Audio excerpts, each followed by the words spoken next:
Before we start this program, there was a problem with our porters, those who carry the vaccine and the field workers, those who you have mentioned. Alhamdulillah, we have been successfully handled them. We are going to mitigate their problems. The salary of the porters, we have sit in a meeting. We are going to start to pay their salary very soon.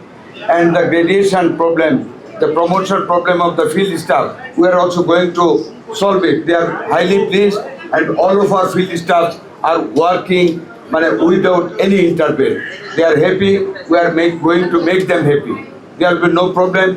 The shortage of the staff, we are going to meet by recruiting 100,000 manpower in health sector, and 80% of whose will be from the women as caregiver, midwifer, etc. There is no problem in the field side.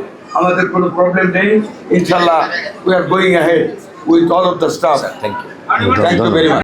আগামী বাংলাদেশ গড়ার যে প্রত্যয় আছে আমাদের, তারা সুস্থ থাকলেই শিক্ষা গ্রহণ করতে পারবে। শিক্ষাই জাতির মেরুদণ্ড। সেই আলোকে আমরা প্রতিটি জায়গায়, প্রতিটি অঞ্চলে ঢাকা নর্থ সিটি কর্পোরেশনের যত নগর স্বাস্থ্য কেন্দ্রগুলো আছে সেখানে আমরা এই উদ্যোগগুলো গ্রহণ করে আগামীতে আমরা এটা চলমান রাখবো। Special thank U S ambassador with your team এবং আমাদের যারা সহযোগিতা করেছেন, আমাদের স্বাস্থ্য কর্মকর্তা আছে ইমরুল কায়েস, সকলকে ধন্যবাদ।